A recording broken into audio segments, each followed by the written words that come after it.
नमस्कार दोस्तों, आज के स्टॉक लर्निंग में हम जानेंगे एक ऐसे स्टॉक को लेकर के जो पिछले कुछ क्वार्टर से लगातार जो लॉस मेकिंग चल रही थी वो लॉस मेकिंग कन्वर्ट होके प्रॉफिट में कन्वर्ट हो गया। इसी क्रम में एक कंपनी है जिसका नाम है किसान मोल्डरिंग। और इसके ऊपर जानने वाले हैं कंपनी को लेकर के क्या क्या करती है कंपनी और क्या इसका बिजनेस मॉडल में क्या ऐसा लगा जो कि लगातार जो पहले लगातार नुकसान में थी वहां पे आकर के प्रॉफिट जनरेट करती नजर आई। तो कंपनी बेसिकली यहाँ पे देखें तो पीवीसी पाइप और उससे रिलेटेड जो चीज़ें होती है ना, नट वोल्ट और कुछ कह सकते हैं कि इसकी वही कामकाज करती है कंपनी। नाम इसने रखा किसान, मुझे लगा अच्छा पहले तो ये हो सकता है कि जो किसान नाम है हो सकता है कि एग्रीकल्चर प्रोडक्ट से कामकाज करता हो, लेकिन ये बेसिकली किसान मोल्डरिंग का कामकाज करती है। स्टॉक की प्राइस काफ़ी बड़ा नहीं है, छोटा सा स्टॉक है। नियरली देखा गया कि एक महीने में स्टॉक में रिवर्सल का पॉइंट था देखने को मिला था, 6 महीने में देखने को मिला करीब 18% के अपर जंप था और नियरली एक साल में करीब करीब काफ़ी ज़्यादा जंप कर लिया स्टॉक, जहाँ पे लगातार जो लॉस मेकिंग के बाद भी कंपनी में क्या देखने को मिला, एक साल में एक ग्रोथ लेवल बनी और फिलहाल जब रिजल्ट आया तो रिजल्ट के बाद दोबारा फिर ग्रो लेवल क्या बनती नजर आती है या नहीं, इसके लिए कंक्लूजन की तरफ चलेंगे। हम जानेंगे किस हिसाब से सपोर्ट लेवल देती है इसको चार्ट को फंडामेंटल में। तो फंडामेंटल में देखा गया कि कंपनी के बारे में कहती है कि बुक वैल्यू करीब करीब 17 रुपये का, फेस वैल्यू का इनका जो करंट वैल्यू है वो तो पता है 65 के आसपास का। अब सवाल आता है फेस वैल्यू है 10 का, 10 के बेसिस पे कितनी अर्निंग करता है। तो जो 12 महीने का डेटा आया उसमें कंपनी ने कहा कि हमारे पास जो अर्निंग का पार्ट था जो कि निगेटिव में लगातार चल रही थी, हम उसको पॉजिटिव में कन्वर्ट किया और पॉजिटिव में जैसे कन्वर्ट हुआ तो कितना 52 पैसे का निकल के आती है, जिसके बेसिस पे आप देखेंगे तो इसको स्टॉक फी काफ़ी ज़्यादा होता है। मैं सीधे से देखो तो 130 135 के आसपास कह सकते हैं, 135 मान लेते हैं।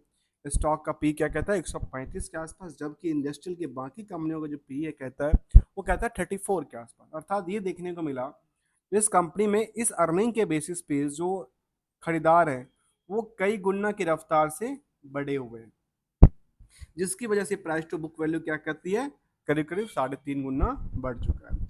आरओसी के बारे में निगेटिव इसलिए कहती है क्योंकि ये सब क्या हुई, कंपनी लगातार नुकसान में था, इसकी वजह से वहां पे नुकसान वाली चीजों में आरओसी और आरओई की बात करती नजर आती है। आती है इंट्रेंसिक वैल्यू को लेकर के, तो इंट्रेंसिक वैल्यू के बारे में कंपनी कहती है कि काफी कम है। अर्थात ये सीधा सीधा देखा जाए तो जो इनकी एसेट्स है ना, वो एसेट्स बहुत ज्यादा मात्रा में नहीं है, छोटी छोटी सी मात्रा में है। इसका भी मार्किंग करेंगे आगे चल करके। अब आते हैं डेट टू इक्विटी रेशियो की तरफ, जो कि दूसरा एक दूसरा इंडिकेटर है किसी स्टॉक को समझने के लिए। तो पहला इंडिकेटर क्या करती है, ये तो सेलेंट बैठी है जबकि 135 के आसपास होना चाहिए था।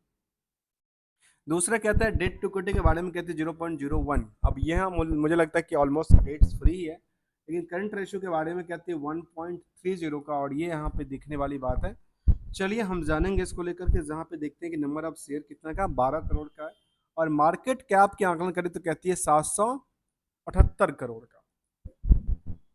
तो मार्केट में फिर क्या एक्सपेक्टेशन क्या बनती है, या मार्केट इससे ऊपर जा सकती है नीचे जा सकती है, तो ये कंक्लूजन की तरफ चलेंगे क्योंकि यहाँ पे दो एंगल्स को देखा जाता है। क्या इनका जो फिलहाल जो सपोर्टिंग लेवल है इसका रेजिस्टेंस और सपोर्ट की देखें, जो कि शॉर्ट टर्म के लिए दर्शाता है कि फिलहाल ये जो लोअर टू लोअर को हमेशा कहते हैं कि सपोर्ट लेवल है और हायर टू हायर को हमेशा कहते हैं कि एक रेजिस्टेंस लेवल है।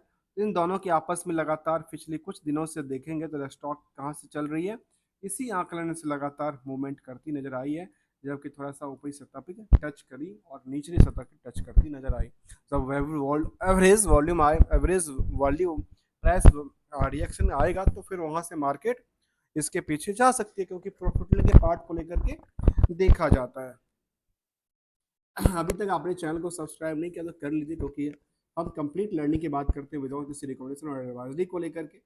जानेंगे इसको लेकर के क्या क्या और मार्केट की बेसिस है इसको। चलिए जानते हैं। जहाँ पे कंपनी 1982 में कंपनी बनी थी, किसान moulding and the manufacturing the plastic pipes and the जो इरीगेशन का प्रोडक्ट है उस पर कामकाज करती थी, तो आज भी वही कामकाज करती है। तो आते हैं पीयर्स में कौन कौन सी कंपनी करती है, सुप्रीम है, एस्ट्रल, समझ लगा इन सबसे कंपेयर करना ठीक नहीं है क्योंकि इन सब की पी अच्छी खासी देखने को मिला। यहाँ पे कंपनी लगातार नुकसान में थी, जिसकी वजह से यहाँ पे पी देखने को नजर नहीं आया। अब आते हैं इसको लेकर के कहाँ पे क्वार्टरली रिजल्ट की तरफ। क्वार्टरली रिजल्ट में जहाँ जून तक का रिजल्ट आया कंपनी में, तो कंपनी ने जून तक का रिजल्ट को में अनाउंसमेंट करने के टाइम पे कहा तो हमारा क्या हो रहा है, कहती हमने ग्रो किया, कहती हाँ। ग्रो करने का जो सिलसिला था वो पिछले साल यदि वाई वाई के हिसाब से देखें तो कहती है नहीं, हम ना जंप नहीं कर पाए, अपनी पुराने रिकॉर्ड को नहीं तोड़ पाए। लेकिन यदि क्यू और क्यू के हिसाब से कंपेयर करें तो लगती है हाँ, यहाँ पे इन्होंने अपनी पुरानी रिकॉर्ड को तोड़ दिया, अर्थात मार्च से ज़्यादा उन्होंने बिक्री किया। इतना ही नहीं, मार्च और दिसंबर के आकलन को दोनों को उन्होंने रिकॉर्ड तोड़ा। सितंबर दिसंबर मतलब इन 3-4 क्वार्टर को यदि देखा जाए, लास्ट 4 क्वार्टर के डेटा को, तो कहती है 4 क्वार्टर में सबसे बेटर परफॉर्मेंस यदि किया है तो फिलहाल जून वाले क्वार्टर में किया है। इसके वजह से प्रॉफिट का आकलन करें तो प्रॉफिट के बारे में कंपनी कहती है कि लगातार जो कंपनी लॉस मेकिंग थी, यहाँ पे जब भी से देखें तो कंपनी लगातार क्या थी, एक लॉस मेकिंग बनी थी। वहाँ पे लॉस को कवर करते हुए कंपनी में यहाँ पे देखने को मिला कि 89 करोड़ के आसपास का प्रॉफिट बुक किया, और इस क्वार्टर में उन्होंने 3 करोड़ का प्रॉफिट किया। मतलब इस प्रॉफिट से सीधे के सीधे धराम से गिर गया जिन्होंने पिछले पिछले क्वार्टर में प्रॉफिट बुक किया था कम सेल्स के बावजूद भी। अर्थात इसका क्या आकलन था, यहाँ पे हुआ क्या, कम सेल्स के बाद भी इन्होंने क्या किया कम सेल्स था लेकिन एक्सपेंसेस ज़्यादा था। फिर अदर अदर इनकम में क्या हुआ, अदर इनकम इनका बढ़ गया, यहाँ पे आके अदर इनकम टूट गया।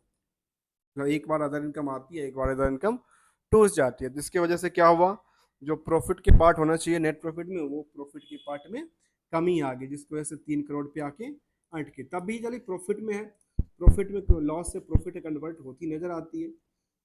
जबकि पूरे पूरे हिस्टोरिकल डेटा में इसका ईयर बाय ईयर को देखें कंपेयर करके तो कहती है कंपनी लगातार क्या जंप कर रही है, कहती नहीं। वाई वाई में क्या था, गिरावट था, लेकिन 12 महीने के डेटा को क्या कहती है, कहती है यहाँ भी इन्होंने गिरावट था, दोनों तरफ से सेल्स में गिरावट थी। प्रॉफिट के बारे में कहती है कि प्रॉफिट 12 महीने की प्रॉफिट में एक जंप किया है, जिसकी वजह से जो हमारे पास क्या निकल के आती है, ईपीएस जो निकल के आती है, वो ईपीएस जो जो कल तक नुकसान में था, इससे पहले पिछले में करीब करीब क्वार्टरली में 4 रुपया 87 पैसे के आसपास पहुंचा था, उससे पहले लगातार नुकसान में थी। वहां पे आकर कंपनी ने थोड़ा सा सस्टेन किया करती नजर आई है। तो चलिए हम जानेंगे, क्योंकि ये जो प्रॉफिट के पार्ट है, हमने हमेशा कहा जो प्रॉफिट का पार्ट है, ये जो पार्ट है एक दिखावा है। दिखावा का मतलब इसके पीछे जो डेटा होगा ना, वो आपको बैलेंस शीट में डेटा देखना जरूरी है, किसको लेकर के, चाहे उनके सेल्स को लेकर के, चाहे उनके उधार सेल्स को लेकर के, चाहे उनकी बोरोइंग्स को लेकर के, जिसकी वजह से इफेक्ट होता है। तो यहाँ पे देखा गया तो कंपनी ने बोरोइंग्स को पार्ट को लेकर कहा कि हम ऑलमोस्ट डेट्स फ्री हो गए। कंपनी के पास जो डेट्स था ऑलमोस्ट क्या किया, उन्होंने बेच दी, मतलब डेट्स को पे आउट कर दिया। इसके बाद फिक्स एसेट्स को लेकर के कहा कंपनी ने, हमारा फिक्स एसेट्स क्या हुआ, डेवलपमेंट हो रही है। अब जब डेवलपमेंट हो रही है तो बाकी कुछ एंगल करती है, तो कहती है हमारे पास जो क्या है, ट्रेड रिसीवेबल की पार्ट है, वो भी नियरली 28 करोड़ के आसपास की बनी है। अब ये हमें किसकी बात कर रहा हूँ, उधार की बात कर रहा हूँ। उधार में पता है ना, उधार में होता है रिस्क फैक्टर, और इस रिस्क फैक्टर में हम जानते हैं किसको लेकर के, प्रॉफिट के बेसिस पे और सेल्स के बेसिस पे। तो करीब 28 करोड़ के आसपास निकलता है। इसमें देखा जाए तो करीब 268 करोड़ के आसपास था, तो 28 करोड़ के आसपास निकलता है, तो नियरली 9% के आसपास मान लेते हैं। क्या है, 9% के आसपास क्या था इनका टोटल सेल्स के बेसिस पे डेटर पड़ा हुआ है। और प्रॉफिट के आकलन में कहती है कंपनी को लेकर के, जो टोटल इनका कितना था 58 करोड़ का, और वो था कितने का, 60 करोड़ का। इसके हिसाब से क्या था, नियर अबाउट द बराबर ही मान लेते हैं, बड़ा रिस्क फैक्टर है लेकिन बराबर के आंकड़े से लेके चलते हैं। उसमें एक चीज और देखने वाली बात है जिसको कहते हैं नेट ऑपरेटिंग प्रॉफिट मार्जिन। तो नेट प्रॉफिट मार्जिन को देखें, तो नेट प्रॉफिट मार्जिन के बारे में कंपनी कहती है करीब 268 करोड़ में कितना प्रॉफिट बनाती है, 58 करोड़ के प्रॉफिट बनाती है।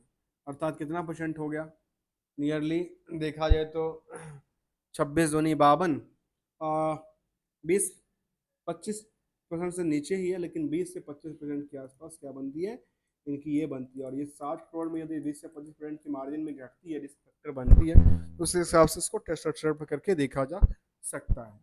आते हैं अगले कदम पे और इसको समझते हैं कंपनी को लेकर के क्या समझते हैं, इसकी शेयर होल्डिंग पैटर्न को लेकर के, इसकी कंसलेशन को लेकर के, और लेटेस्ट सेंटीमेंट को लेकर, जहाँ पे देखने को मिला जो लगातार कंपनी ने लोअर सर्किट को फिलहाल टच किया था। कब किया था, 5 तारीख को।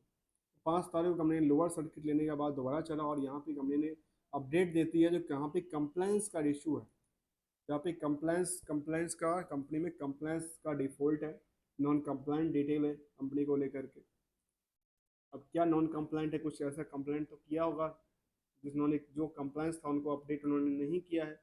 जहाँ पे देखा गया कि इनका न्यूज़ और पब्लिकेशन की बात करती है, मॉनिटरिंग एजेंसी की बात कर रही है, रिजल्ट की बात उन्होंने किया कि हमारे पास रिजल्ट आ गया था, उसके बाद उनका रिजल्ट 25/7 को अपडेट आ गया था।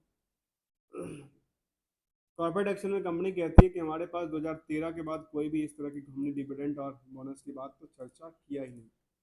तो जब चर्चा नहीं किया तो क्या कहती है इसको लेकर के, जहाँ पे इन्वेस्टमेंट की बात हम करने वाले हैं, तो क्या इन्वेस्टमेंट जो इन्वेस्टर्स हैं उनकी तादाद क्या कहती है इसको लेकर के। इन्वेस्टर की तादाद में देखने को मिला जो यहाँ पे प्रमोटर ने अपनी शेयर को बाय बैक किया, यहाँ पे देखने को मिलती है, लेकिन उनमें क्या करती है, वहां पे उन्होंने बायबैक का कोई ऐसा अपडेट नहीं दिया था।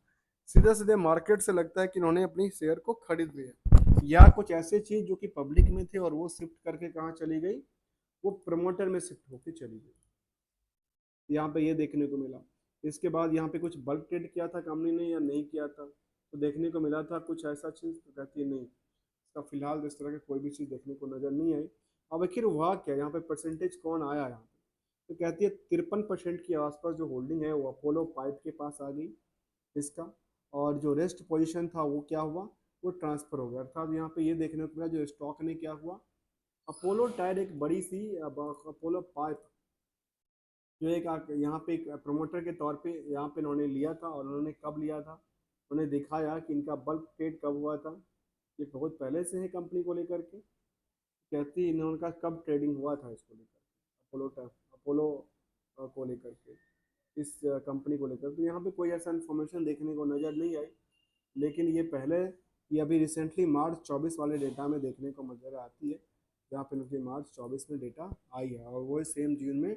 अर्थात ये कह सकते हैं कंपनी को एक नया प्रमोटर्स जो कि अपोलो पाइप है, उन्होंने इसको एक्वायर किया है या क्या किया, ये तो देखने वाली बात होगी। या कुछ पहले के प्रमोटर थे, जहाँ पे एफ आई की तादाद कुछ नहीं है, डी आई की तादाद कुछ नहीं, और जो पब्लिक की तादाद की बात करें तो यहाँ पे संजीव सिंगल्स हैं 8% की होल्डिंग, फिर संजय सिंगल, मतलब लगता है कि फैमिली मेंबर ही है, संजीव सिंगल, संजय सिंगल, इन्होंने 8%, 5%, 4% के आसपास की होल्डिंग उन्होंने होल्ड करके रखे थे। एक्चुअली रिटेल में क्या हुआ, तो रिटेल की बात करें तो टोटल नंबर ऑफ शेयर की बात करें तो नंबर ऑफ शेयर के बारे में कंपनी कहती है जो कि यहाँ पे 10,000 के आसपास की भीड़ जमा हुई इस स्टॉक को खरीदने को लेकर के, जहाँ पे क्या हुआ, लगातार डिमांड बढ़ाई गई। देखे तो लगातार जो सेम प्राइस, सेम रेंज के आसपास कई दिनों तक ट्रेड किया था, उसमें क्या हुआ, एकाएक जून में आकर डिमांड बढ़ा। तो डिमांड कब से बढ़ा, वो देखने वाली बात इसमें ये है कि डिमांड बढ़ी कर जून वाले क्वार्टर में बढ़ी। तो जून वाले चार्ट को आप देख लीजिए, जून वाले चार्ट में अप्रैल मई जून का चार्ट को देखिए तो क्या निकल के आती है। अप्रैल मई जून में ये लगातार क्या हुआ, अप्रैल मई जून में लगातार बिल्डअप हो रही थी, और बाद में दोबारा इसमें थोड़ा सा बिकवाली भी हुआ। अर्थात यहाँ पे क्या था, अप्रैल मई जून का इफेक्ट देखने को मिला था कैश को लेकर के, प्रमोटर ने जब खरीदना चालू किया तो शायद वहाँ पे उनकी पोजीशन शिफ्ट हो गई। ये इसके लिए अपडेट निकल के आई थी। और इसका सेंटीमेंटर की तरफ देखें, सेंटीमेंटर के बारे में कुछ कंपनी कहती है या नहीं कहती है। सेंटीमेंटर के बारे में कहती है सेबी लिस्टिंग एप्लीकेशन में डिस्क्लोजर रिक्वायरमेंट नोटिफिकेशन दिया था 29 जुलाई को, उसके बाद फिलहाल कोई ऐसा अपडेट देखने को नज़र नहीं आई है। तो हम जान रहे थे, आज कंपनी का नाम था किसान मॉनिटरिंग को लेकर के, जो कंपनी एक सीधे सीधे कहें तो जो कि लॉस मेकिंग कंपनी थी, लॉस टू प्रॉफिट में कन्वर्ट होती नज़र आ रही है। दोस्तों रिकमेंडेशन किसी भी स्टॉक को लेकर के नहीं है, किसी भी स्टॉक को लेकर के एडवाइजरी नहीं है, इसलिए कम्प्लीटली लर्निंग पर्पज़ के लिए था, जहाँ पे हमने क्या देखा, स्टेप बाय स्टेप देखा कि आखिर इनका बिजनेस मॉडल में किस हिसाब से कहाँ पे फर्क पड़ती नजर आई, क्या इनका सपोर्ट लेवल बनती है, क्या इनको रेजिस्टेंस को देखा जा सकता है। तो फिलहाल हमने इसको देखा और समझा इस स्टॉक को लेकर के, जहाँ पे ये देखने को मिले जो वाई वाई में जो थी वो रिवेन्यू जो ग्रोथ था वो गिरावट में चली गई, और ऑपरेटिंग एक्सपेंसेस इंक्रीज कर गई, और कुछ चीज़ें नेट इनकम में इंक्रीज देखने को मिला है इसको लेकर के। Thank you so much for joining here दोस्तों। मूविंग एवरेज से देखा है तो फिलहाल ये स्टॉक काफ़ी नीचे ही ट्रेड करती नज़र आती है।